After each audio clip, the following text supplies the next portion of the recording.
Assalamualaikum warahmatullahi wabarakatuh. Perkenalkan, nama saya Carolina, NIM 858187135, program studi PG PAUD. Hari ini saya akan mempresentasikan materi dengan judul Peran Filsafat Ilmu dalam Memperkuat Ilmu Pendidikan. Seringkali kita menganggap filsafat sebagai hal yang rumit dan jauh dari praktik. Padahal filsafat ilmu adalah fondasi utama yang membuat pendidikan menjadi sebuah disiplin ilmu yang utuh, terarah, dan bernilai. Ada hubungan timbal balik yang erat. Filsafat ilmu menguatkan pendidikan, dan pendidikan yang baik turut mengembangkan pemikiran filsafat itu sendiri.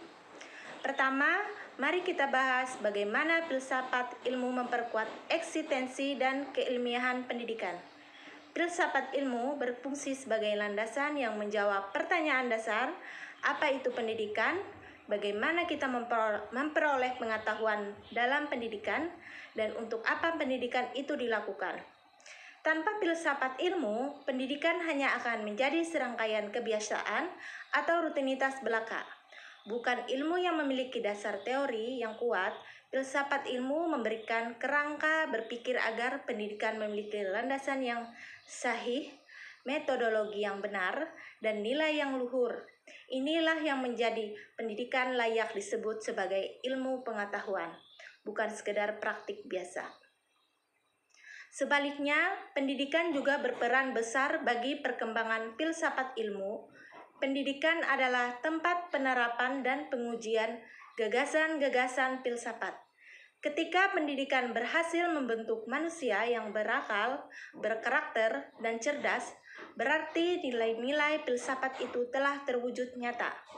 Pengalaman-pengalaman baru dalam dunia pendidikan pun melahirkan pertanyaan-pertanyaan baru yang kemudian mendorong para filsuf untuk mengembangkan dan menyempurnakan pemikiran filsafat ilmu itu sendiri. Jadi keduanya saling memberi dan memperkuat. Selanjutnya, filsafat ilmu disebut sebagai pisau analisis dalam membedah segala persoalan pendidikan. Hal ini dilakukan melalui 3 pilar utamanya. Yang satu, ontologi atau tentang apa. Ini membahas hakikat pendidikan. Ia menjawab apakah hakikat manusia yang dididik, apakah hakikat pengetahuan yang harus diajarkan. Contohnya, jika kita meyakini hakikat manusia itu makhluk yang berpotensi berkembang, maka pendidikan tidak boleh bersifat kaku, melainkan harus memfasilitasi pertumbuhan potensi tersebut. Ini menjadi dasar kita menyusun tujuan pendidikan.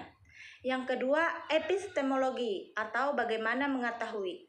Ini membahas metode dan cara memperoleh pengetahuan. Ia menjawab bagaimana cara menyampaikan ilmu, metode apa yang sahih, bagaimana kita memverifikasi kebenaran ilmu tersebut. Di sini lahirlah teori belajar, metode mengajar, dan cara penilaian yang benar secara ilmiah. Tanpa landasan ini, kita bisa saja mengajarkan hal yang salah atau menggunakan cara yang tidak efektif. Yang ketiga, aksiologi atau untuk apa nilai. Ini membahas nilai dan kegunaan.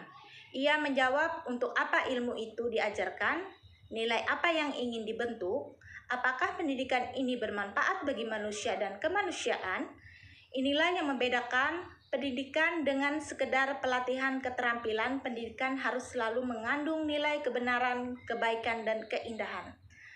Ketiga hal inilah yang menjadi alat kita membedah masalah pendidikan, mulai dari masalah kurikulum, cara mengajar, hingga penilaian hasil belajar. Sekarang mari kita lihat penerapan nyatanya dalam dunia pendidikan. Pertama, dalam menyusun kurikulum. Misalnya, kurikulum yang kita gunakan saat ini penyusunannya tidak asal-asalan. Berdasarkan ontologi, kita menentukan materi apa yang hakiki perlu diketahui siswa. Berdasarkan epistemologi, kita memilih pendekatan pembelajaran yang tepat. Misalnya, pendekatan saintifik atau pembelajaran berbasis proyek. Dan berdasarkan aksiologi, kita memastikan materi tersebut mengandung nilai karakter, moral, dan kemanusiaan. Kedua, dalam proses pembelajaran, Seorang guru yang memahami filsafat ilmu tidak hanya sekedar menyampaikan materi, ia memahami bahwa siswa adalah subjek yang aktif, bukan objek yang pasif. Ia memilih metode yang sesuai agar pengetahuan itu benar-benar sampai dan dipahami, serta memastikan apa yang diajarkan bermanfaat bagi kehidupan siswa kelak. Ketiga, dalam kebijakan pendidikan. Kebijakan seperti pemerataan pendidikan atau pendidikan inklusif lahir dari pemikiran filsafat yang menilai bahwa setiap manusia memiliki hak yang sama atas ilmu pengetahuan, dan pendidikan adalah sarana menciptakan keadilan sosial. Sebagai simpulan, filsafat ilmu adalah tulang punggung ilmu pendidikan. Ia memberikan dasar, metode, dan nilai agar pendidikan tetap berada di jalur yang benar, ilmiah, dan bermartabat. Di sisi lain, pendidikan menjadi bukti nyata sekaligus penggerak berkembangnya pemikiran filsafat ilmu itu sendiri. Tanpa filsafat ilmu, pendidikan ibarat orang berjalan tanpa arah dan kompas. Namun dengan filsafat ilmu, pendidikan menjadi disiplin ilmu yang kokoh, mampu menjawab tantangan zaman, dan tetap berpegang teguh dan nilai-nilai kemanusiaan. Demikian presentasi yang dapat saya sampaikan. Atas perhatiannya saya ucapkan terima kasih. Wassalamualaikum warahmatullahi wabarakatuh.